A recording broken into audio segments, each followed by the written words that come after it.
Hey everyone, welcome back to Forensic Science of PNC. I am Shubham Dasura, the chemistry faculty, and today we are going to be discussing this chapter number 8 from your new NCERT chemistry, that will be aldehyde, ketones and carboxylic acid. तो आज हम लोग ये वाला chapter start करेंगे।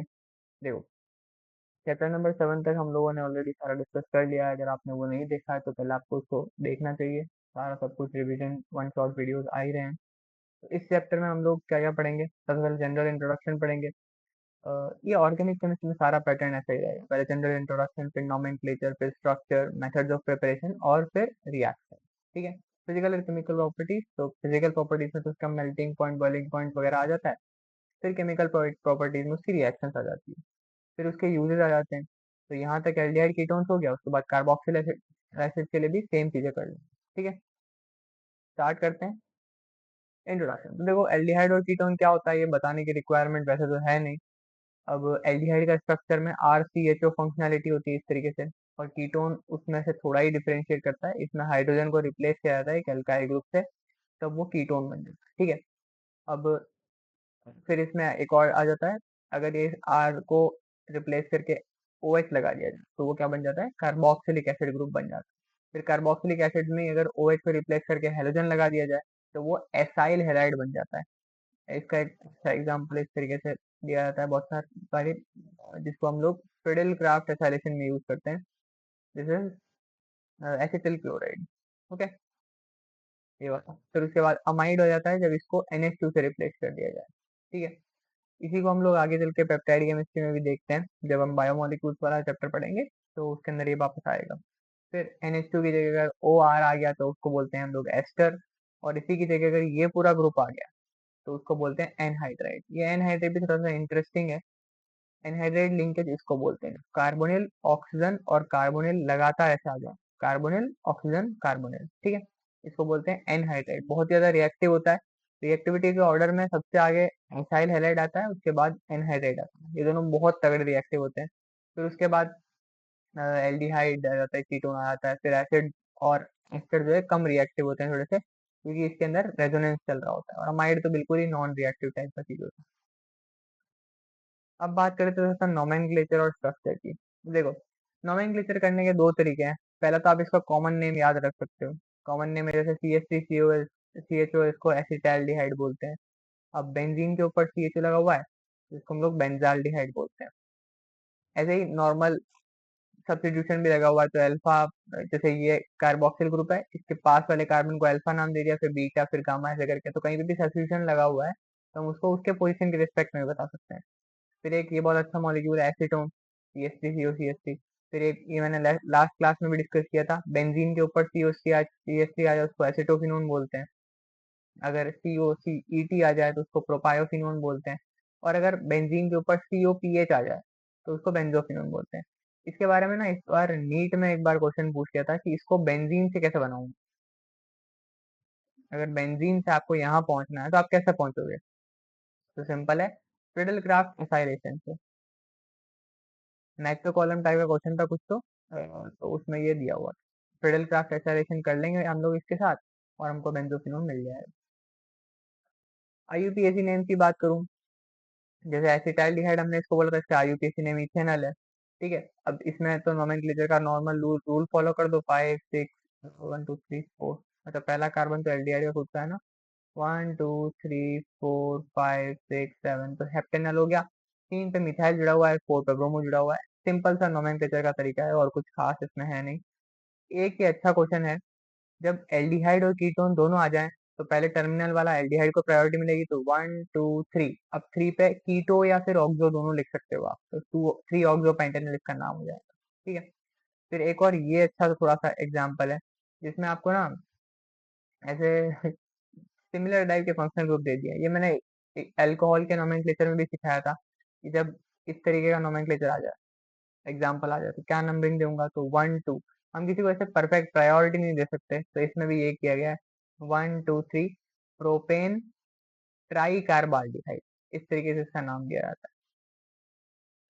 फिर structure की बात करूं तो एक प्लेनर स्ट्रक्चर होता है कार्बोनिल ग्रुप का, इस तरीके से। ठीक है ना। अगर मैं इसमें जिस तरीके से दिखाया गया है वैसे बताऊं तो इन्होंने इस बॉन्ड को आगे दिखाने की कोशिश की है।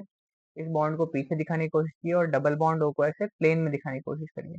ये इस तरीके से फ्लैट है पूरा बॉन्ड, है ना, ऐसा पेपर पे रखा हुआ है। तो अब इसका जो पाई बॉन्ड है उसके लोब्स कहाँ आएगी, तो वो एक ऊपर की तरफ आएगी, एक नीचे की तरफ आएगी। ऐसे ही एक ऊपर की तरफ आएगी, एक नीचे की तरफ आएगी, ठीक है। तो इन दोनों के बीच में ओवरलैप हो रहा होगा, तभी पाई बॉन्ड का फॉर्मेशन हो रहा होगा। ये ऑक्सीजन सेंटर है। तो इस तरीके से पाई बॉन्ड का फॉर्मेशन होता है। बॉन्ड एंगल की बात करूँ तो वो तो 180 डिग्री है, आपको भी पता ही है। फिर टीम फॉरेंसिक साइंस और प्रियांशी आप लोग के लेके आए हैं सीयूईटी यूजी एडमिशन मार्गदर्शन प्रोग्राम, जिसमें आपको कंप्लीट एकेडमिक प्रेप प्रोवाइड की जाएगी। इसमें मॉक टेस्ट हो गया, जिसके साथ आपको लीडर बोर्ड मिलेगा, जिसमें आप कंपेयर कर सकते हो कि आपके फेलो कंपटीटर्स के साथ आप कहाँ पे अलाइन करते हो। फिर साथ ही में आपको कंप्लीट फिजिक्स केमिस्ट्री बायोलॉजी के नोट्स तो मिलेंगे ही, साथ में डीपीपीज और डिटेल सॉल्यूशन के साथ साथ ही सॉल्व पीवाईक्यूज मिलेंगे, जो कि एक्सपर्ट फैकल्टी के द्वारा किए गए होंगे, ताकि आपको एक आइडिया लगे कि कोई एक्सपर्ट एक किसी क्वेश्चन को अप्रोच करता है तो वो किस तरीके से करता है। फिर साथ ही अ, आपको एक्सपर्ट एडमिशन गाइडेंस प्रोवाइड की जाएगी, जिसमें आपको डॉक्यूमेंट वेरिफिकेशन हो गया, चाहे कॉलेज काउंसलिंग हो गया, उन सब में हम आपको असिस्ट करेंगे। साथ ही में अगर आपको आपका डिजायर्ड कॉलेज अगर नहीं मिल पा रहा है, तो उसके लिए आपके पास रेस्क्यू प्लान क्या होना चाहिए, उसमें भी आपकी हेल्प करेंगे। साथ ही अगर आपका सीयूईटी का स्कोर, लेट्स सपोज रिजल्ट आ गया, स्कोर आ गया, आपका इतना स्कोर बन रहा है, तो उसके बेसिस पे आपका लिए कौन सा कॉलेज मिल सकता है आपको, तो उसका लिए हमारे पास एक प्रेडिक्टर टूल है, उसकी मदद से हम आपको बता सकते हैं। साथ ही आपको रियल टाइम अपडेट्स अलर्ट वगैरह मिलते रहेंगे, और साथ ही मैम के साथ आपके लाइव स्ट्रेटेजी सेशंस भी रहेंगे, जिससे आपको हेल्प मिलती है। ये सब आपको मिल सकता है ओनली इन 2999। तो अगर आपको एनरोल करना है तो आप इस क्यूआर कोड के स्कैन करके थ्रू कर सकते हैं, अदरवाइज आप वेबसाइट पे जाके भी एनरोल कर सकते हैं। थोड़ा सा आगे बढ़ते हैं, अब सिंथेसिस की बात करते हैं। एल्डिहाइड और कीटोन मुझे बनाना है, तो मैं कैसे बनाऊंगा। देखो, सबसे पहला मेथड तो हम लोग लास्ट लेक्चर में ही करके आए हैं, ऑक्सीडेशन कर दो अल्कोहल का, है ना। प्राइमरी अल्कोहल का ऑक्सीडेशन करोगे तो एल्डिहाइड बन जाएगा, सेकेंडरी अल्कोहल का करोगे तो कीटोन बन जाएगा। पीसीसी से कर सकते हो, सीआरओ3 से कर सकते हो, जो भी तुमको पसंद आए उससे कर सकते हो, ठीक है। ऐसा ही नेक्स्ट वाला भी सेम ही है, डिहाइड्रोजनेशन। हाइड्रोजन को रिमूव कर देना भी एक तरीके का ऑक्सीडेशन ही होता है।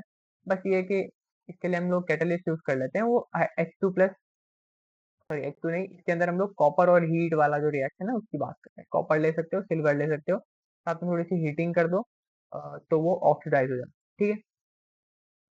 फिर नेक्स्ट देखो, हाइड्रोकार्बन से अगर मुझे बनाना है एल्डिहाइड और कीटोन, तो कैसे बनाऊं। तो ये भी बहुत अच्छा मेथड है, ओजोनोलिसिस। देखो, ओजोनोलिसिस में हमको क्या करना होता है, लेट्स सपोज इस तरीके की कोई एल्कीन दी हुई है, इसमें ना एक चीज आ जाती है O3, जिंक और H2O2। जिंक वैसे जिंक के साथ में BH3 भी डालते हैं कभी कभी, तो ये रिडक्टिव टाइप का है, तो ये क्या करेगा, इस तरीके से तोड़ेगा और इसको ऑक्सीजन में कन्वर्ट कर देगा। अगर यहीं पे आगे H2O2 टाइप की चीज दी हुई होती, तो हमको इसको फर्दर ऑक्सीडाइज करना होता। दो तरीके की होती है, एक रिडक्टिव ओजोनोलिसिस होता है, एक ऑक्सीडेटिव होता है। हालांकि इतना सब कुछ आपके लिए है नहीं, आप सिर्फ इतना ध्यान रखो कि इस तरीके से O3 जिंक करके कुछ दिया गया रहेगा, तो हमको इसको तोड़ के कार्बोनिल कार्बोनिल जोड़ देना है, दैट्स इट, ठीक है। फिर नेक्स्ट है हाइड्रेशन ऑफ एल्काइन। यही वो चीज है जो कि मैं आपको विनाइल अल्कोहल पढ़ाते हुए बताने की कोशिश कर रहा था, कि जब भी एल्काइन की हाइड्रोलिसिस की जाती है, तो इसमें ना आप लोगों को कार्बोनिल कंपाउंड ऑब्जर्व होते हैं। होता क्या है, एल्काइन है, उसके अंदर पानी ऐड होगा, तो पानी ऐड होने के बाद इस तरीके से OH लग गया, इस तरीके से H लग गया, तो ये क्या करेगा, टोटोमराइज कर जाएगा। टोटोमराइज करने के बाद C डबल बॉन्ड OH इसमें कन्वर्ट हो जाएगा, ठीक है। तो दिस इज योर एल्डिहाइड। तो एल्काइन स्पेसिफिकली बात करूं तो इथाइन, इथाइन से हमको क्या मिलता है, एसिटाल्डिहाइड या फिर इथेनॉल जिसको बोलते हैं, वो मिलता है। फिर अब एसाइल क्लोराइड से अगर मुझे बनाना है, अब थोड़ी सी नेम रिएक्शंस वगैरह चालू होगी। एसाइल क्लोराइड से अगर मुझे एल्डिहाइड बनाना है तो कैसे बनाऊंगा, ये वाले सिर्फ एल्डिहाइड के लिए, ओनली फॉर एल्डिहाइड, कीटोन नहीं बनाएंगे इससे। इसका नाम है रोजन मुंड रिएक्शन। बार बार पूछी गई है, फेवरेट रिएक्शन है एग्जामिनर लोगों की। एसाइल हेलाइड ले लेता हूँ, स्पेसिफिकली बोलूँ तो बेंजोइल क्लोराइड ले लेता हूँ, उसमें डाल देता हूँ मैं H2PdBsO4, ठीक है।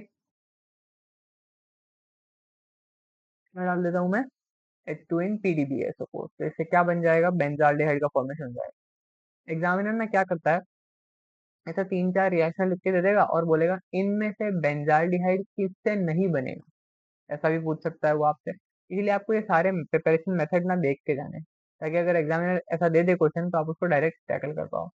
अब ये तो आपको याद रखना है, पैलेडियम इन BaSO4, इसमें क्विनोलिन करके एक चीज होती है, वो एज अ नेगेटिव कैटलिस्ट में डालते हैं ताकि यहीं तक रुक जाए, वो फर्दर उसको ऑक्सीडाइज नहीं करे, ठीक है, क्वेंच करने के लिए। तो यहाँ पे बेंजाल्डिहाइड बन गया। फिर नेक्स्ट रिएक्शन है नाइट्राइल या एस्टर के रिडक्शन से। ये भी पूछा हुआ है, आई थिंक रिसेंटली नीट में ये पूछा, ठीक है। तो RCN अगर कहीं पे दिया हुआ है और उसमें आप लोगों ने SnCl2HCl1 लिया, अच्छा नीट में ये नहीं पूछा था, नीट में उन्होंने RCN नहीं लिया था, साथ में कुछ ऐसा डाइबल टाइप की चीज डाली हुई थी, सॉरी ग्रिग्नार्ड डाली हुई थी, ग्रिग्नार्ड डाली हुई थी इसके ऊपर, तो वो क्वेश्चन भी हम लोग करेंगे थोड़ी देर में। स्टीफन रिडक्शन इसका नाम होता है, इसमें हम लोग क्या करते हैं, SnCl2HCl लेते हैं, इसकी प्रेजेंस में पहले ये इमीन में कन्वर्ट होता है, इमीन के बाद हाइड्रोलिसिस हो जाती है, तो ये एल्डिहाइड में कन्वर्ट हो जाता है इस तरीके से।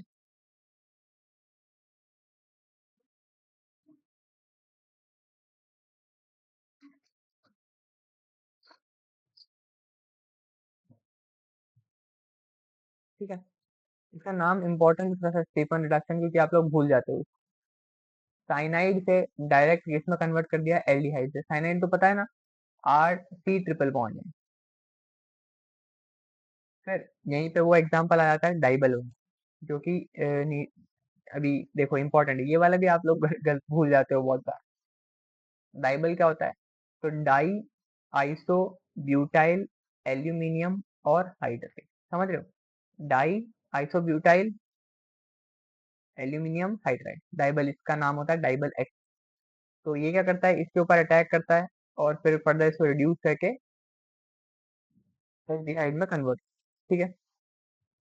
अब ये कि अगर कोई पाई बॉन्ड होगा ना, तो ये उसको कुछ मतलब दिक्कत नहीं करेगा, सिंपल साइनाइड का काम कर देगा, साइनाइड को ये किस में कन्वर्ट कर देगा, CHO में कन्वर्ट, सिंपल मामला है। ऐसे ही ये एस्टर्स को भी रिड्यूस कर सकता है, एस्टर अगर कहीं पे है तो उसको भी ये किस में रिड्यूस कर देगा, एल्डिहाइड में रिड्यूस कर देगा, ठीक है।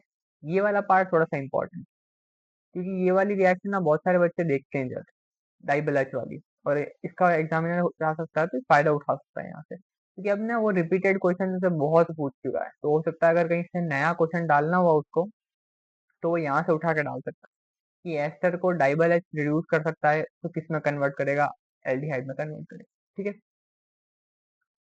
फिर नेक्स्ट हाइड्रोकार्बन से कैसे बनाऊंगा मैं बेंजाल्डिहाइड, तो सबसे पहले मीथाइल बेंजीन या फिर जिसको आप टॉल्वीन बोलते हो, उसकी ऑक्सीडेशन करके बना सकते हैं, इसका नाम होता है इटार्ड रिएक्शन। इटार्ड रिएक्शन में हम लोग क्रोमिल क्लोराइड का यूज करते हैं। क्रोमिल क्लोराइड क्या होता है, तो CrO2Cl2 होता है, ठीक है। क्रोमिल क्लोराइड का हम लोग यूज करते हैं, ये क्या करता है, टॉल्वीन को पहले एक क्रोमियम कॉम्प्लेक्स बनाता है, उसके साथ इंटरमीडिएट था, फिर ये क्रोमियम कॉम्प्लेक्स ब्रेक कर जाता है पूरी तरीके से, और ये हाइड्रोलिसिस करके एल्डिहाइड में कन्वर्ट हो जाता है, सिंपल सा मामला है। इटार्ड रिएक्शन ये भी आपको जनरली याद ही रहती है, ऐसा कोई दिक्कत वाली बात नहीं है, एग्जामिनर पूछ पूछ के थक चुका है इसको ऑलरेडी। फिर ऐसे ही सेम CrO3 का भी यही काम होता है, CrO3 के साथ एसिटिक एनहाइड्राइड लेते हैं, तो भी वो पहले एक बीच में इंटरमीडिएट कॉम्प्लेक्स बनाता है, फिर इसको कन्वर्ट कर देता है इनटू एल्डिहाइड। अब ये वाला भी देखना, पहले हम क्या करते हैं, इसकी साइड चेन क्लोरीनेशन करते हैं टॉल्वीन की, तो क्लोरीन और लाइट की प्रेजेंस अगर कहीं पे दे दी ना, तो ध्यान रखो यहाँ पे रिंग पे क्लोरीनेशन नहीं होगा, रिंग पे क्लोरीनेशन मत कर देना। पहले क्या होगा, जब भी लाइट की प्रेजेंस होती है ना, तो हमेशा रेडिकल के थ्रू मैकेनिज्म जाती है, तो वो क्या करता है, यहाँ पे एक स्टेबल रेडिकल बनाता है, और वो क्लोरीन रेडिकल के साथ कपल करके इस तरीके से क्लोराइड का फॉर्मेशन करता है। तो अगर दो बार ऐसा हो गया तो उसको बोलते हैं बेंजल क्लोराइड, अगर एक ही बार हुआ होता तो इसका नाम होता benzyl chloride, this is known as benzyl chloride, ठीक है। लेकिन यहाँ पे दो बार हो गया है तो इसका नाम क्या है, बेंजल क्लोराइड। अब एग्जाम में ये भी पूछ सकता है कि बताओ ये किस टाइप का फंक्शनल ग्रुप है, या फिर किस टाइप की फंक्शनैलिटी क्या है ये। मैंने आपको सिखाया था कि जब एक ही सेंटर पे दो सेम टाइप के फंक्शनल ग्रुप प्रेजेंट हो तो उसको क्या बोलते हैं, जेमिनल, और ये एग्जाम्पल है जेमिनल डाइहैलाइड। ये इंपॉर्टेंट है, इसको देख के जाना, पता चला एग्जाम में आ गया और गड़बड़ कर दी, ठीक है। फिर इसके ऊपर जैसे ही पानी डालोगे तो अटैक करेगा, दोनों क्लोरीन को भगा देगा। इसकी भी थोड़े से बता देता हूँ चलो, कि H है, एक OH ने एक क्लोरीन को भगाया, दूसरे OH ने दूसरे क्लोरीन को भगाया। अब ऐसा होता है कि एक कार्बन पे जब भी दो OH ग्रुप आते हैं ना, तो वो क्या करते हैं, वाटर का मॉलिक्यूल रिमूव कर देते हैं, तो यहाँ से क्या होता है, ये OH इस हाइड्रोजन को लेके भाग जाता है और रिजल्टिंग बचा क्या रहता है, सिर्फ एक कार्बोनिल ग्रुप, इसलिए वो कन्वर्ट हो जाता है इनटू बेंजाल। ठीक है। फिर नेक्स्ट है गेटरमैन कोच एल्डिहाइड सिंथेसिस। ये भी सिंपल रिएक्शन है। बेंजीन लिया, इसमें हम लोग कार्बन मोनोऑक्साइड HCl साथ में लुइस एसिड का यूज, तो ये क्या करना देता है, सिंपल बेंजाल्डिहाइड का फॉर्मेशन कर देता है। इस तरीके से कार्बन मोनोऑक्साइड के ऊपर अटैक होता है, फर्दर प्रोटोनेशन करके वो सिंपल एल्डिहाइड का फॉर्मेशन कर देता है। अब हम लोग बात कर लेते हैं थोड़ा प्रिपरेशन ऑफ कीटोन्स के बारे में। कीटोन्स को बनाने का सबसे पहला तरीका एसाइल क्लोराइड से है।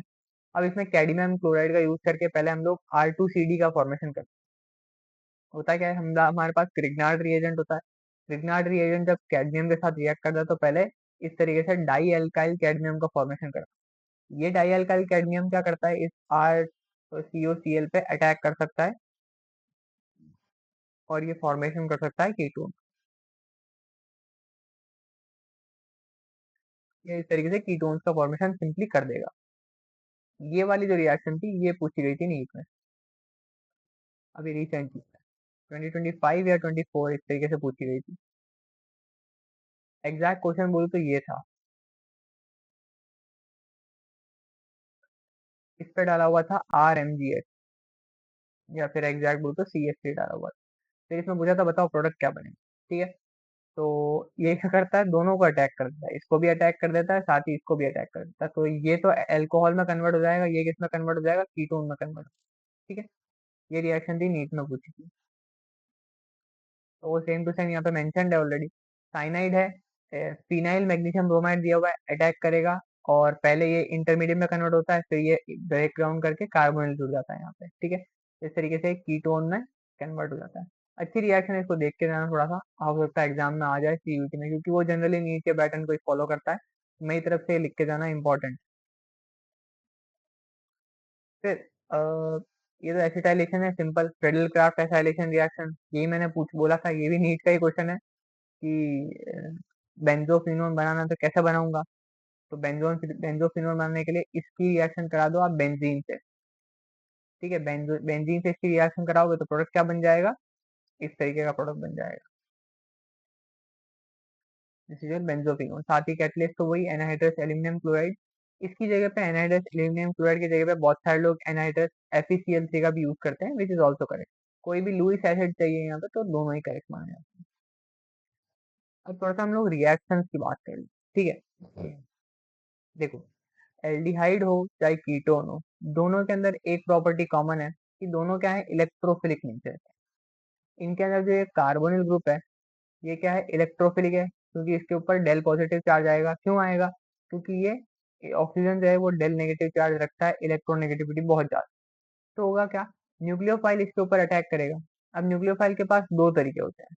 कौन से दो तरीके होते हैं, या तो वो अबाउट द प्लेन अटैक कर सकता है या फिर वो बिलो द प्लेन। ठीक है।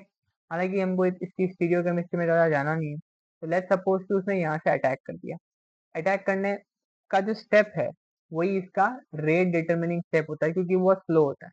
सेकेंड स्टेप में ये जो O नेगेटिव बना है ये सिंपल प्रोटोनेट हो जाएगा और वो अल्कोहल प्रोडक्ट का फॉर्मेशन कर देता है।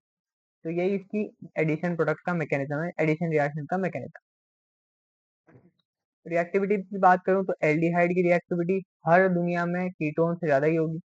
क्यों होगी, क्योंकि कीटोन्स बेचारों के पास एक CH3 ग्रुप ज्यादा होता है। देखो, ये मेरे पास एल्डिहाइड है, ठीक है, और ये मेरे पास क्या है, कीटोन है। कीटोन के पास दो दो CH3 है, इसलिए ये प्लस आई दे देके इसकी इलेक्ट्रोफिलिसिटी की ऐसी तैसी कर देंगे, खत्म कर देंगे इसको। और यहाँ पर एक ही है प्लस आई, तो ये हाइड्रोजन इतना डोनेट करता नहीं है, इस वजह से इसकी रिएक्टिविटी ज्यादा होती है। ठीक है। और दूसरा स्टेरिक रीजन भी है, यहाँ पर एक ही मिथाइल है तो आने देगा न्यूक्लियोफाइल को, यहाँ पे दो दो मिथाइल थोड़ा ब्लॉक कर देंगे। कुछ इंपॉर्टेंट एडिशन रिएक्शंस देख लेते हैं जिसमें ये साइनोहाइड्रिन के फॉर्मेशन वाली रिएक्शन बहुत ज्यादा जरूरी है। HCN जो है ना वो क्या करता है, एज ए न्यूक्लियोफाइल बिहेव करता है, साइनाइड माइनस इसके ऊपर अटैक करके इसको OH में कन्वर्ट कर देता है, और इसी को बोलते हैं हम लोग साइनोहाइड्रिन। सिंपल है, कार्बोनिल कंपाउंड है, इसके ऊपर अटैक होगा, OH में कन्वर्ट हो जाएगा। कोई भी न्यूक्लियोफाइल अटैक कर रहा है, लेट्स सपोज साइनाइड अटैक कर रहा है, तो उसको जो प्रोडक्ट बनता है वो बोलते हैं साइनोहाइड्रिन। फिर अल्कोहल का एडिशन, ये अभी तक इन लोगों ने पूछा हुआ नहीं है, तो ये हो सकता है इस बार पूछ ले, है ना, क्योंकि इससे ये थोड़ा हायर लेवल का कॉन्सेप्ट है, तो ये आप लोगों को फंसाना नहीं चाहते एग्जाम में। बाकी अगर आया तो यहाँ से डायरेक्ट क्वेश्चन आ सकता है। होता क्या है, इसको हम लोग प्रोटेक्शन और डी प्रोटेक्शन केमिस्ट्री में बहुत यूज करते हैं आगे चल के। जैसे एल्डिहाइड है तो उसको प्रोटेक्ट करने के लिए हम लोग एल्कोहल्स का यूज करते हैं, ठीक है। एसिडिक मीडियम के अंदर क्या होता है, ये इसके ऊपर अटैक करता है और इस तरीके से हेमी एसिडल का फॉर्मेशन करता है। फिर अगर फर्दर अटैक कर दिया एसिडिक मीडियम में तो ये प्योर एसिडल का फॉर्मेशन कर देता है, ठीक है। ऐसे ही अगर कीटोन है तो ये पहले क्या करेगा, हेमी कीटल का फॉर्मेशन करेगा और फिर आगे चल के परफेक्ट कीटल का फॉर्मेशन कर देगा, ठीक है। अभी इन्होंने क्या करा है, इथिलीन ग्लाइकोल का यूज किया है, इसलिए वो एक साइक्लिक कंपाउंड बना देता है जिसको बोलते हैं इथिलीन ग्लाइकोल कीटल। सिंपल है। फिर अमोनिया, ये वाला भी बहुत इंपॉर्टेंट। अमोनिया क्या करता है, इस तरीके से पानी निकाल देता है यहाँ से। अमोनिया हो चाहे उसका डेरिवेटिव हो कोई भी, वाटर का मॉलिक्यूल निकाल देता है और साथ ही ये अपना प्रोडक्ट बन जाता है इस तरीके से, C double bond N Z. अब ये बॉन्ड आ गया, इस यहाँ पे जो जेड होगा ना उसके बेसिस पे इसके अलग अलग नाम दिए गए हैं। जैसे जेड अगर एच हुआ तो इसका नाम सिंपल इमीन होता है, ठीक है। फिर जेड एल्काइल हुआ तो अलग नाम है, एराइल हुआ। ओ एच हुआ तो हाइड्रोक्सिलामाइन जिसको बोलते हैं। अभी उसके नाम देखने हैं हमको। तो देखो, जेड अगर हाइड्रोजन हुआ इसका मतलब उसका नाम इमीन है, C double bond N H. अगर जेड कोई भी एल्काइल ग्रुप हुआ तो उसको बोलते हैं शिफ बेस, इमीन सब्स्टिट्यूटेड वाला। अगर ओ एच हुआ मतलब हाइड्रोक्सिलामाइन अटैक कर रहा था तो उसका नाम होता है ऑक्साइन। यही ऑक्साइन आगे चल के एक रिएक्शन होता है बैकमैन रीअरेंजमेंट, हालांकि वो आप लोग के नहीं है। इस तरीके से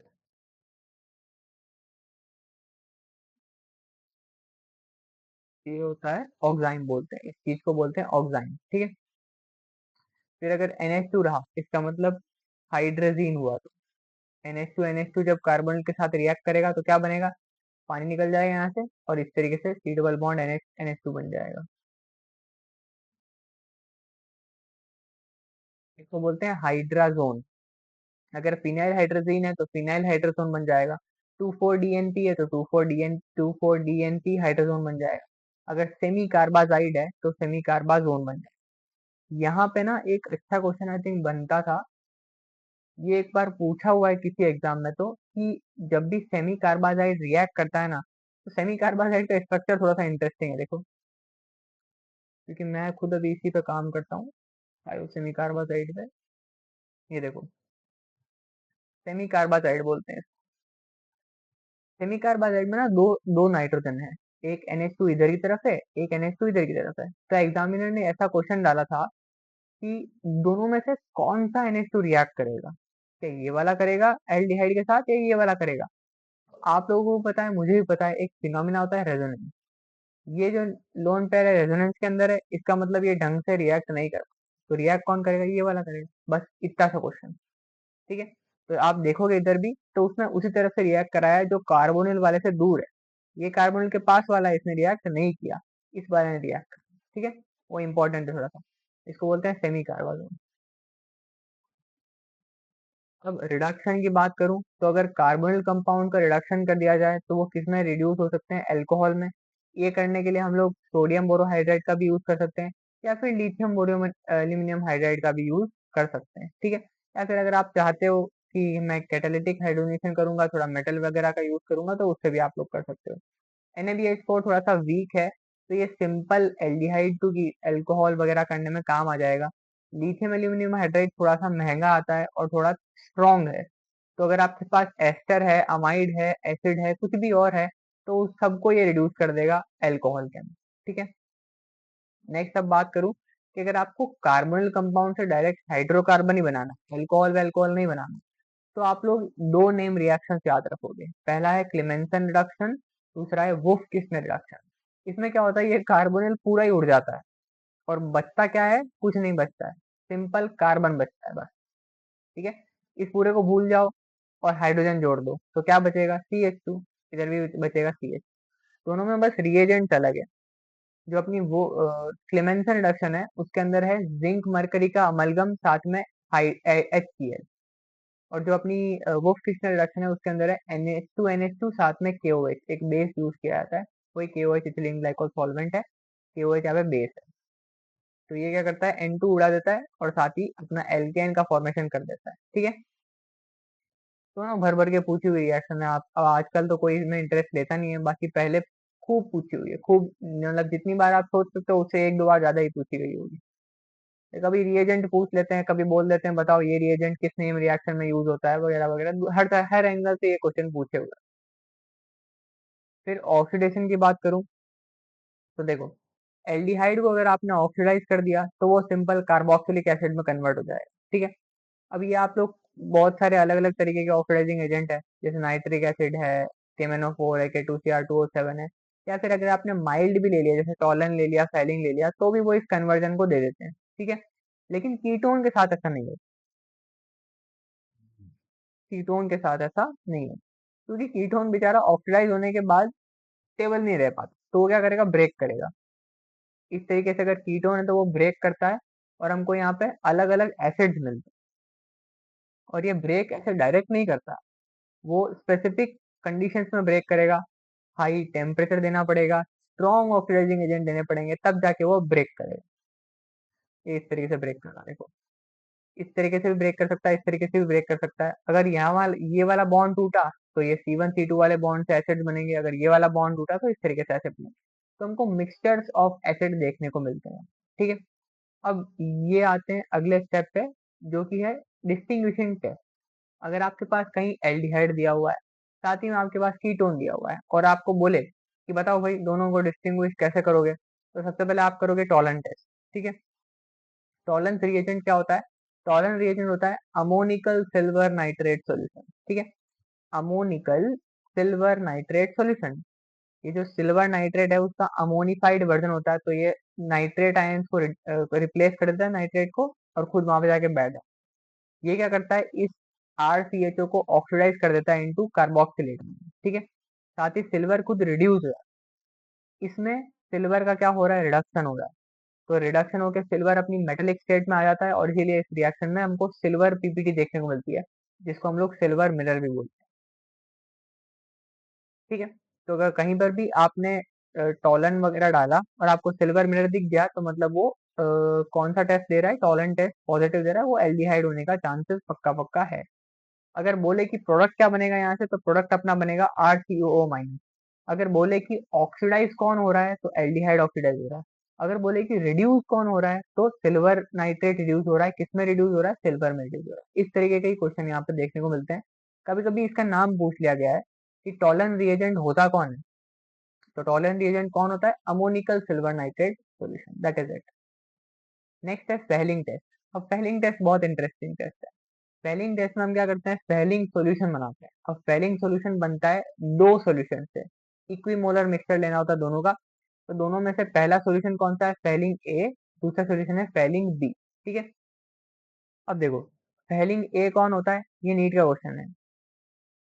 इन दोनों में से एक पूछा गया था, फेलिंग ए और फेलिंग बी में से। तो फेलिंग ए कौन है, तो फेलिंग ए है कॉपर सल्फेट का एक्वस सॉल्यूशन। फेलिंग बी कौन होता है, तो alkaline K2, sorry, sodium potassium tartrate, ठीक है, जिसको आप लोग कॉमनली बोलते हो रॉशल सॉल्ट। रॉशल सॉल्ट क्या होता है, फेलिंग बी सॉल्यूशन। दोनों को इक्वली मिक्स कर लेते हैं। उसके बाद जैसे ही अगर आपने इसमें एल्डिहाइड डाला, तो एक रेडिश ब्राउन PPT जो है वो हमको देखने को मिल जाती है, जो कि होती है सुप्रस ऑक्साइड, ठीक है।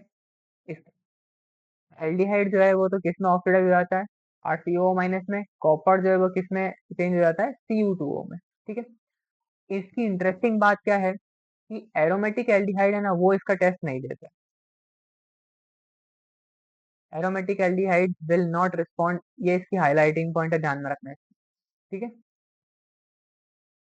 फिर नेक्स्ट देखो, अगली है आयोडोफॉर्म या फिर हेलोफॉर्म रिएक्शन। आयोडोफॉर्म टेस्ट भी बोल सकते हैं इसको, बाकी ये हेलोफॉर्म रिएक्शन के नाम से भी बहुत फेमस है। होता क्या है, एल्डिहाइड और कीटोन्स जिनके पास एटलीस्ट एक CH3 ग्रुप है, वो क्या करते हैं, NaOCl टाइप की चीज की प्रेजेंस में कन्वर्ट हो जाते हैं इनटू इट्स एसिड फॉर्म, और जो ये CH3 ग्रुप है ये यहाँ से निकल जाता है, क्या बना लेगा, CHX3 बना लेगा। अब वो एक्स क्लोरो भी हो सकता है, ब्रोमो भी हो सकता है, आयोडो भी हो सकता है। अगर आयोडो हुआ तो हम इसका नाम क्या देते हैं, आयोडो फॉर्म टेस्ट नाम दे देते हैं,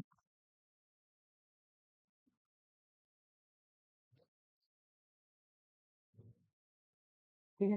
तो कहीं पर भी अगर एसिटाइल ग्रुप दिख गया, COCH3 टाइप का ग्रुप दिख गया, और अगर आप वहां पे यहाँ पर NaCl टाइप की चीज दिख गई, तो उसको तुरंत ऑक्सीडाइज कर देना इनटू इट कार्बोक्सिलेट वर्जन, ठीक है। अब इसमें एक चीज आपको थोड़ी सी ध्यान में रखनी है, इसमें एक कार्बन की कमी आई है। ठीक है, तो अगर आपको कोई बोले कि बताओ भाई एसीटोन है मेरे पास, CH3COCH3, तो इसका जब मैं हेलो फॉर्म रिएक्शन कर दूंगा, NaOI डाल दूंगा, तो इसमें जो एसिड बनेगा उसमें कार्बन कितने होंगे, तो उसमें कितने कार्बन होंगे, सिर्फ 2 कार्बन। कौन सा एसिड बनेगा, तो यहाँ पे बनेगा इथेनोइक एसिटिक एसिड बनेगा। और ये जो एक कार्बन है वो किस में कन्वर्ट हो जाएगा, आयोडो फॉर्म में कन्वर्ट, CH, ये ध्यान में रखना। नेक्स्ट बात कर लेते हैं अल्फा हाइड्रोजन की वजह से कौन कौन सी रिएक्शन पॉसिबल है इसके अंदर। ठीक है, सबसे पहली रिएक्शन है aldol condensation, very very important reaction.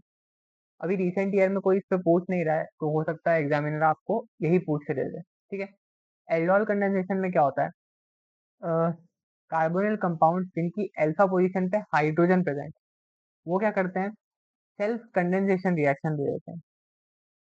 यहाँ पे पहले इनोलेट का फॉर्मेशन होता है, फिर वो अटैक कर देता है। देखो चलता कैसे है ये मैं बता देता हूँ। CH3COH प्लस CH3O, इसके अंदर जैसे ही आपने बेस डाला, कोई भी लेट सपोज NaOH डाला, तो वो क्या करेगा, पहले यहाँ से प्रोटॉन एक्सट्रैक्ट करेगा, यहाँ पर नेगेटिव चार्ज है। ये नेगेटिव चार्ज इस पर अटैक करता है, इसको ओपन कर देता है, और फिर इस तरीके की चीज मिल जाती है जिसको आप लोग बोलते हो एल्डोल। ठीक है, ये हाइड्रोक्सी में कन्वर्ट हो गया, क्योंकि जैसे ये ओपन होगा तो OH में कन्वर्ट हो जाएगा। कार्बोनिल था पहले, आफ्टर अटैक ये ओपन हो जाता है, ओपन होके ये OH में कन्वर्ट हो जाता है। तो ये पहले एल्डोल बना लेगा, ald ol, aldehyde for ald, और OL एल्कोहल फॉर ओल। ठीक है, फिर जैसे इसकी थोड़ी सी हीटिंग करते हो आप, तो यहाँ से डिहाइड्रेशन हो जाती है, ये हाइड्रोजन निकल के इस तरीके से पानी निकल जाता है यहाँ से, और एक डबल बॉन्ड का फॉर्मेशन हो जाता है। इसी को आप लोग बोलते हो इन अल। जब डबल बॉन्ड लग गया तो इन, और एल्डिहाइड लग गया तो अल, तो ब्यूटूइन अल। ऐसे ही यहाँ पर NaOH के साथ साथ बेरियम हाइड्रोक्साइड भी यूज कर सकते हैं, वो भी सेम चीज करेगा। बस इसका प्रोडक्ट जो है वो आपको बनाना आना चाहिए। एसीटोन लिया है तो वही सेम, दो मॉलिक्यूल्स आपस में कंडेंस हो जाएंगे, साथ ही में वाटर का मॉलिक्यूल निकाल देना, तो प्रोडक्ट आपका बन जाता है। सिंपल सी बात है, कोई दिक्कत नहीं। कंडीशन क्या है, अल्फा हाइड्रोजन होना चाहिए। अगर अल्फा हाइड्रोजन नहीं है तो एल्डोल कंडेंसेशन नहीं हो। फिर ऐसे ही क्रॉस एल्डोल भी हो सकती है, जहाँ पर डिफरेंट टाइप के एल्डिहाइड ले लोगे तो अलग अलग तरीके के प्रोडक्ट मिल सकते हैं। हो सकता है ये खुद से कंडेंस हो सकता है ये इससे कंडेंस हो रहा हो। ठीक है, अब हो सकता है ये भी खुद से भी कंडेंस हो रहा हो, तो उस केस में हमको अलग अलग तरीके के प्रोडक्ट देखने को मिल सकते हैं। एक बार किसी एग्जाम में ये क्वेश्चन पूछा हुआ है कि इन दोनों के मिक्सचर से टोटल नंबर ऑफ प्रोडक्ट कितने मिलेंगे। ठीक है, तो ये पहला हो गया, ये दूसरा हो गया, ये तीसरा हो गया, और ये चौथा हो गया। तो टोटल 4 टाइप के हमको प्रोडक्ट यहाँ से ऑब्जर्व हो सकते हैं। हाँ, टोटल 4 प्रोडक्ट देखने को मिल सकते हैं। फिर कुछ और रिएक्शन देखो तो उसमें वेरी वेरी इंपॉर्टेंट रिएक्शन है कैनिजारो रिएक्शन। अब ये कैनिजारो रिएक्शन है ना, ये अपना एल्डोल की जस्ट उल्टी रिएक्शन।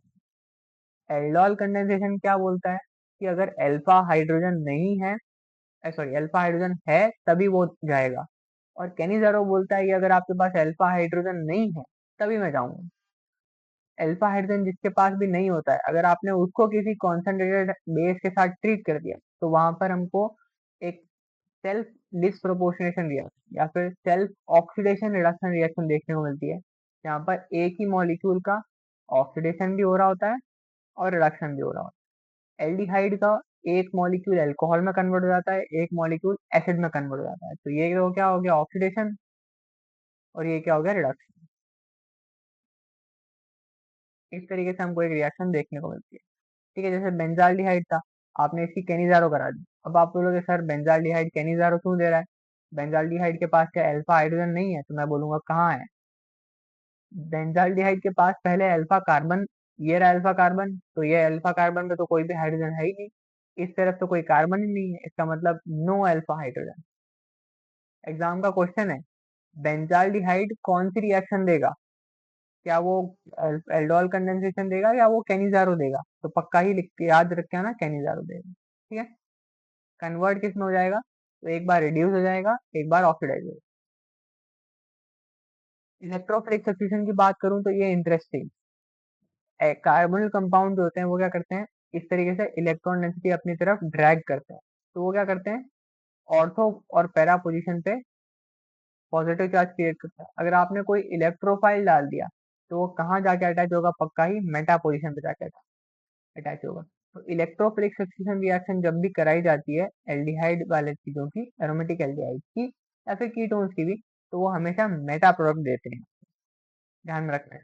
ठीक है, ये आई थिंक सीयूईटी का क्वेश्चन है। एक बहुत सी ऐसी सीक्वेंस ऑफ रिएक्शन दिया हुआ था और उसके लास्ट स्टेप में बेंजोइक एसिड की नाइट्रेशन करी हुई थी, इथेनो 3 कॉन्सेंट्रेटेड H2SO4 डाला हुआ था। तो वहां पे मेटा नाइट्रो बेंजोइक एसिड बनाना था, वो ऑप्शन में दिया हुआ था। तो वो आपको ध्यान में रख के जाना था कि मेटा पोजीशन पे जाके इलेक्ट्रोफाइल जुड़ेगा, जो कि आप याद नहीं रख के जाते हो। आपको बस ऑर्थो पैरा रटवाया जाता है, तो आप वो याद करके ले जाते हो। आप भूल जाते हो कि ये इलेक्ट्रॉन विड्रॉइंग नेचर के, -m या -r इफेक्ट लगा। यूजेस की बात करूं तो वैसे तो बहुत ज्यादा यूज किए जाते हैं। जैसे फॉर्मेल्डिहाइड की बात करूँ तो वो फॉर्मेलिन के यूज में किया जाता है, जो कि एक प्रिजर्वेटिंग एजेंट होता है ना। फिर ये बेकेलाइट वगैरह में भी यूज किया जाता है, और ये रेजिन की फॉर्मेशन में भी बहुत यूज किया जाता है। फिर ये अलग अलग कंपाउंड बनाने के लिए भी, पॉलीमर वगैरह बनाने के लिए बहुत यूज किया जाता है।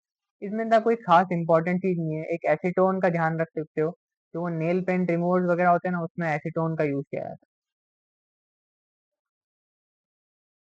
अब अपन आ जाते हैं कार्बोक्सिलिक एसिड के बारे में। नोमेनक्लेचर और स्ट्रक्चर की बात करूं तो कार्बोक्सिलिक एसिड में जब भी नोमेनक्लेचर किया जाता है तो उनके लास्ट में OIC एसिड लगाया जाता है, ओइक एसिड।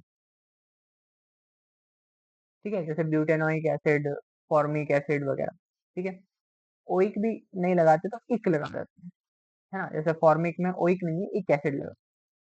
फिर IUPAC की बात करूं तो उसमें बोल रखा है कि आपको ओइक एसिड लगा। ठीक है, नॉर्मल नेम के अंदर हम इक एसिड लगाते हैं, IUPAC ने बोला नहीं, ओइक एसिड लगा।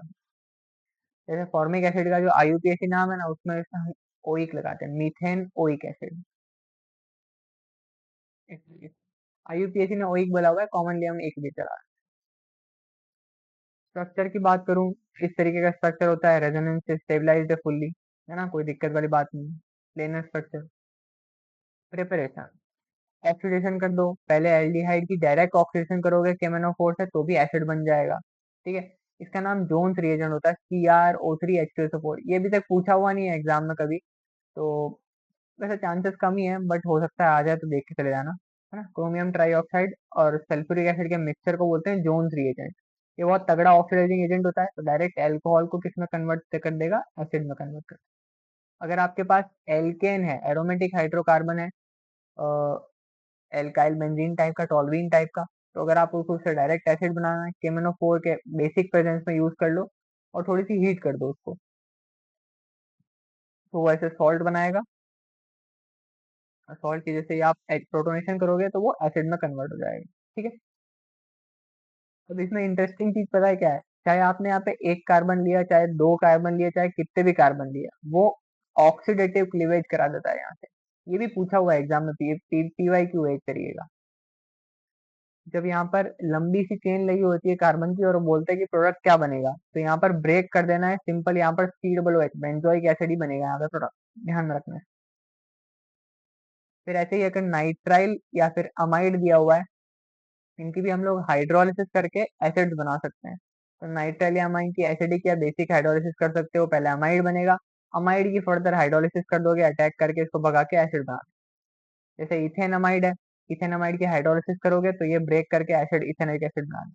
बेंजामाइड है, बेंजामाइड की हाइड्रोलिसिस करोगे, ब्रेक करके अमोनिया निकाल के बेंजोइक एसिड बना दे, सिंपल है। ग्रिग्नार्ड, ग्रिग्नार्ड क्या करता है, CO2 के साथ रिएक्ट करता है। CO2 एज इलेक्ट्रोफाइल बिहेव कर सकता है, क्योंकि ऑक्सीजन ऑक्सीजन इलेक्ट्रोनेगेटिव, अटैक करेगा, ओपन करेगा। ड्राई कंडीशन में होना चाहिए, वरना ग्रिग्नार्ड पानी के साथ रिएक्ट कर लेता है, तो ये इसके ऊपर अटैक करेगा और साथ ही एसिड का फॉर्मेशन कर देगा प्रोटोनेशन के बाद। एसाइल हेलाइड या फिर एनहाइड्राइड की सिंपल आप हाइड्रोलिसिस कर दो, जस्ट मॉइस्चर दिखा दो उनको, तो वो तुरंत एसिड में कन्वर्ट हो जाता है। ठीक है, जैसे बेंजोइक एनाइड तो बेंजोइक एसिड में कन्वर्ट हो सकता है। एस्टर से करना है तो एस्टर ले, उसकी हाइड्रोलिसिस कर दो, एसिड का फॉर्मेशन हो जाएगा। फिर एस्टर अलग अलग टाइप के भी ले सकते हो, तो उसमें ना जो छोटा वाला होता है वो अल्कोहल बनता है और जो बड़ा वाला होता है वो एसिड बनता है, ये थोड़ा ध्यान में रख लेना। फिजिकल प्रॉपर्टी की बात करूं तो इनका बॉइलिंग पॉइंट बहुत हाई होता है, ठीक है। अल्कोहल से भी कभी कभी इनकी बॉइलिंग पॉइंट हाई चली जाती है क्योंकि ये बहुत तगड़ी हाइड्रोजन बॉन्डिंग करके रखते हैं, ठीक है। जैसे कुछ न, ऐसे भी मॉलिक्यूल्स पाए गए हैं जो कि वेपर फेज में डाइमर की तरह एग्जिस्ट करते हैं, ठीक है। जैसे अपना बेंजोइक एसिड टाइप का हो गया या फिर एसिटिक एसिड टाइप का हो गया, तो वो क्या करते हैं, डाइमर की फॉर्म में एग्जिस्ट करके रखते हैं और इसीलिए वो पानी के साथ भी बहुत तगड़ी हाइड्रोजन बॉन्डिंग करके रखते हैं। अब बात कर रहे थे थोड़ी सी chemical reactions of carboxylic acid की। तो देखो कार्बोक्सिलिक एसिड की केमिकल रिएक्शंस में सबसे पहले मेटल्स के साथ या फिर बेस के साथ रिएक्शन। तो अगर आप मेटल के साथ रिएक्शन कराओगे सॉल्ट बना देगा, बेस के साथ कराओगे तो भी सॉल्ट बना देगा। ये इसका डिस्टिंग्विशिंग टेस्ट है। एसिड फंक्शनल ग्रुप का डिस्टिंग्विशिंग टेस्ट होता है बाइकार्बोनेट टेस्ट।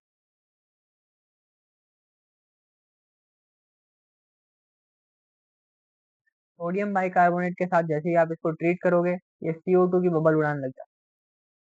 थोड़ी सी हीट करते हैं तो CO2 उड़ने लग जाती है।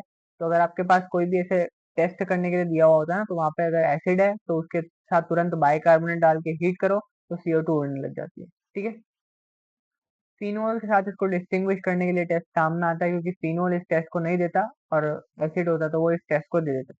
फिनोल क्या करता है, यहाँ पर उसको रिड्यूस कर देता है। अगर फिनोल के साथ सोडियम डालोगे तो वो हाइड्रोजन गैस उड़ा देगा, लेकिन फिनोल इतना तगड़ा एसिड नहीं होता कि वो बाइकार्बोनेट जैसे वीक को भी उड़ा दे, है ना। बाइकार्बोनेट बहुत ही वीक बेस होता है, तो इसके लिए स्ट्रॉन्ग कंडीशन चाहिए, एसिड फंक्शनल ग्रुप ही चाहिए, तभी जाके वो CO2 उड़ा पाएगा। फिर अगर इलेक्ट्रॉन विड्रॉइंग ग्रुप लगा हुआ है कार्बोक्सिलिक एसिड पे तो वो उसकी एसिडिक स्ट्रेंथ को बढ़ा देता है। अगर इलेक्ट्रॉन डोनेटिंग ग्रुप लगा हुआ है तो वो उसकी एसिडिक स्ट्रेंथ को कम कर देता है। और एसिडिक स्ट्रेंथ का पूरा ऑर्डर है जिसमें तगड़े तगड़े इलेक्ट्रॉन विड्रॉइंग ग्रुप इनको माना जाता है, जैसे CH3 सबसे तगड़ा है फॉलोड बाय NO2, और सबसे वीक अपना आयोडीन टाइप का या बेंजीन रिंग टाइप। जैसे अब एसिडिटी का ऑर्डर है, यहाँ पे आपको देख के जाना है, very very important. Last year भी क्वेश्चन था, लास्ट ईयर नीट में भी क्वेश्चन था, CUET में भी था। इस टेबल में से पक्का ना पक्का क्वेश्चन आना पक्का है, very very important. Upcoming year का फिर से क्वेश्चन बन सकता है यहाँ पे, देख के जाना एक बार मेरी तरफ से। हाईली इंपॉर्टेंट मामला है, क्वेश्चन आ सकता है।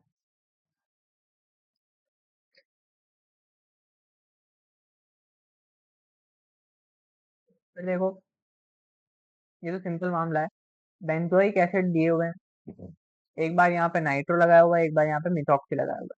जब नाइट्रो लगेगा एसिडिटी बढ़ जाएगी, जब मिथॉक्सी लगेगा एसिडिटी कम हो जाएगी।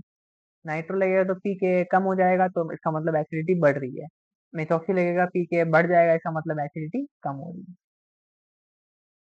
अब थोड़ा सा बात कर लेते हैं, जब कार्बन ऑक्सीजन का बॉन्ड है ना वो टूट रहा हो, तो देखो एनहाइड्राइड का फॉर्मेशन कर लेता है जब दो एसिड में अगर आप डिहाइड्रेटिंग एजेंट डाल। डिहाइड्रेटिंग एजेंट क्या करता है, इस तरीके से यहाँ से पानी निकाल देगा, पानी निकालते ही क्या बना देगा, एनहाइड्राइड बना देगा। ऐसे ही एसिडिफिकेशन में क्या होता है, एसिड और अल्कोहल रिएक्ट करते हैं, वाटर मॉलिक्यूल निकल जाता है यहाँ से और ये एस्टर बन जाता है। बट ये ना थोड़ी सी चैलेंजिंग रिएक्शन होती है क्योंकि ये रिवर्सिबल नेचर की है, तो इसको कैरी आउट कराना थोड़ा डिफिकल्ट होता है, इसको वाटर कॉन्स्टेंटली रिमूव करना होता है। नेक्स्ट देखो हेलोजिनेशन।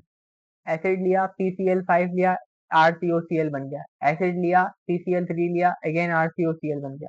एसिड लिया थायोनिल क्लोराइड लिया, RCOCl बन गया, उड़ गया उड़ गया। करा हुआ है पहले। अमोनिया के साथ रिएक्शन करी, फाइनल स्टेप में अमाइड बन जाएगा, ये भी पूछा हुआ क्वेश्चन है कि एसिड की अमोनिया के साथ जब रिएक्शन करते हैं तो पहले एक सॉल्ट बनता है, इस सॉल्ट में जैसे डिहाइड्रेशन कर देते हैं तो हमको एसिटामाइड देखने को मिल जाता है। किसी न किसी एग्जाम में आया हुआ है, रिसेंटली पूछा हुआ है, ठीक है। ऐसे अगर आप बेंजोइक एसिड दे दोगे तो पहले वो अमोनियम बेंजोइड का फॉर्मेशन करता है और फिर लास्ट स्टेप में कंडेंसेशन करके बेंजामाइड बनाता है। फिर यहीं पर एक अच्छी रिएक्शन और आती है, इसको बोलते हैं phthalic acid. CH2HALIC, phthalic acid. जब COOH ऑर्थो पोजीशन पे होते हैं ना तब। अब ये अमोनिया क्या करेगा, इसके साथ कंडेंस करता है तो पहले बनाता है अमोनियम थैलेट। ये दोनों क्या करेंगे, पहले वाटर मॉलिक्यूल रिमूव करके थैली अमाइड बनाएंगे। देखो थैला अमाइड, अमाइड लिखा हुआ है यहाँ पे, ध्यान रखना है थैलामाइड।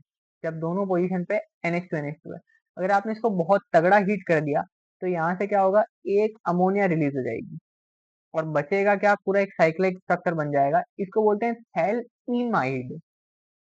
ये क्या है, थैलइमाइड, और वो क्या है, थैलअमाइड। बस यही डिफरेंस है दोनों में। यहीं पे आप लोगों को फंसा सकता है, फंसाएगा तो। बाकी अभी तक क्वेश्चन पूछा नहीं गया है यहाँ से, तो हो सकता है अपकमिंग ईयर में ये क्वेश्चन आ जाए कि थैलेमाइड और थैलीमाइड में डिफरेंस कहाँ। अब बात कर लेते हैं ऐसे फंक्शनल ग्रुप जिसमें ये COOH ग्रुप का ही इन्वॉल्वमेंट हो, डायरेक्ट रिड्यूस या ऑक्सीडाइज हो रहा हो। वैसे तो ऑक्सीडाइज फर्दर होगा नहीं, या तो निकल जाएगा या रिड्यूस हो जाएगा। तो रिडक्शन करने के लिए आपको तगड़ा वाला रिड्यूसिंग एजेंट चाहिए, वो होता है लिथियम एल्यूमिनियम हाइड्राइड। ठीक है, लिथियम एल्यूमिनियम हाइड्राइड ले सकते हो, या फिर बोरेन ले सकते हो, B2H6 टाइप का ले सकते हो। ठीक है, अब B2H6 ना सिर्फ एसिड को रिड्यूस करता है, तो ये एस्टर वगैरह को रिड्यूस नहीं कर सकता। और एसिड को रिड्यूस करने के लिए आपको तगड़ा चाहिए LiAlH4 टाइप का, तो वो उससे डायरेक्ट वो अल्कोहल बना देगा। ठीक है, एक और यहाँ पे इंपॉर्टेंट चीज है, इसको अगर रिड्यूस करना है तो हम NaBH4 का इस्तेमाल नहीं कर सकते, क्योंकि वो भी बहुत वीक है। तो sodium borohydride can not reduce इसको। ठीक है, नेक्स्ट है डी कार्बोक्सिलेशन। अगर sodium salt of fatty acid को, या फिर सोडियम सॉल्ट ऑफ एसिड्स को अगर आपने NaOH और CaO के साथ थोड़ा सा हीट कर दिया, तो क्या करते हैं, सोडियम कार्बोनेट में बन जाता है यहाँ पे, और कभी कभी CO2 उड़ जाती है। इसको फर्दर हीटिंग करोगे ना, तो यहाँ से CO2 ग्रुप क्या करता है, रिमूव हो जाता है इस तरीके से। फिर हाइड्रोकार्बन पार्ट में सब्स्टिट्यूशन देख लेते हैं थोड़ा सा। एसिड्स हैं, ये इंपॉर्टेंट है, ये पूछी हुई रिएक्शन, CUET में ही पूछी हुई है। जैसे PYQ ऑफ CUET, डायरेक्ट नाम पूछा गया था।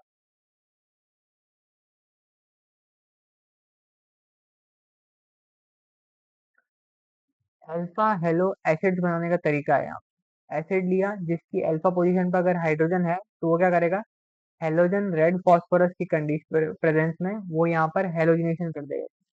ठीक है, तो ये क्या करेगा, हेलोजिनेशन कर देता है और अल्फा हेलो कार्बोक्सिलिक एसिड बना देता है। यही क्वेश्चन था, अल्फा हेलो कार्बोक्सिलिक एसिड किस रिएक्शन से बनते हैं, तो HVZ रिएक्शन से। हेल वोल्हार्ड जेलिंस्की तीनों साइंटिस्ट है, इनकी रिएक्शन के नाम पे HVZ रिएक्शन से क्या बनता है, अल्फा हेलो कार्बोक्सिलिक एसिड बनते हैं। ध्यान रख के जाना फिर से। रिंग सब्स्टिट्यूशन की बात करूं तो फिर से यही क्वेश्चन था जो CUET PYQ दिया हुआ था। मैंने पहले ही सिखाया है, कार्बोनिल कंपाउंड कहीं पे भी लगा हुआ है तो मेटा एक्टिवेटिंग होता है वो इलेक्ट्रोफिलिक सब्स्टिट्यूशन रिएक्शन में। ठीक है, अब एक क्वेश्चन और आता है कि ये जो है ना कार्बोक्सिलिक एसिड वाले, ये फिडेलक्राफ्ट रिएक्शन नहीं देते।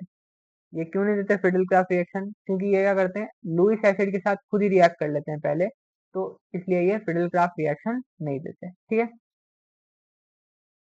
क्वेश्चन आ गए हैं, चैप्टर अपना समाप्त हो गया है।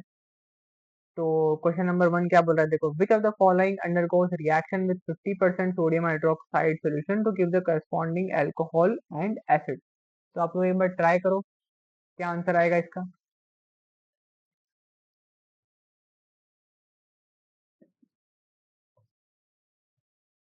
इजी है, अगर 50% NaOH लिया हुआ है और साथ ही में करस्पॉन्डिंग एसिड बना रहा है और अल्कोहल बना रहा है, इसका मतलब ऑटो रिडॉक्स, सेल्फ रिडॉक्स हो रही है, से खुद ही ऑक्सीडाइज भी हो रहा है, खुद रिड्यूस भी हो रहा है।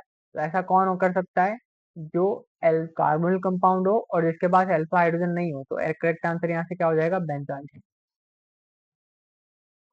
Next, iodoform can be prepared from all except ethyl methyl ketone से तो बन सकता है, आइसोप्रोपाइल अल्कोहल से भी बन सकता है, 3 मिथाइल 2 ब्यूटेनॉन से भी बन सकता है, आइसोब्यूटाइल अल्कोहल से नहीं बन सकता क्योंकि वो ऑक्सीडाइज नहीं हो सकता किसी मिथाइल वाले में। ठीक है, ऑर्डर ऑफ एसिडिटी तो सिंपल है, क्लोरीन वाला सबसे तगड़ा होगा, देन क्लोरीन वाला, देन ब्रोमीन वाला, देन नॉर्मल अनसब्स्टिट्यूटेड। तो option C is correct, that is it. इतने ही क्वेश्चन है। मैं आपको फिर से बता देता हूँ, टीम फोरेंसिक साइंस में प्रियांश आप लोगों के लिए मार्गदर्शन प्रोग्राम लेके आए हैं, जिसमें आपको कंप्लीट एकेडमिक फैक्ट के साथ साथ एक्सपर्ट एडमिशन गाइडेंस, साथ ही आपके साथ मैम के स्ट्रेटेजी सेशंस वगैरह भी होंगे। इस इनसे आपको मिल सकता है ओनली इन 2999। तो अगर आपको एनरोल करना है तो आप इस QR कोड को स्कैन करके कर सकते हैं, अदरवाइज वेबसाइट से भी जाकर। Thank you so much for watching. मिलते हैं आप लोगों से अगले लेक्चर में। That's it for today, bye bye.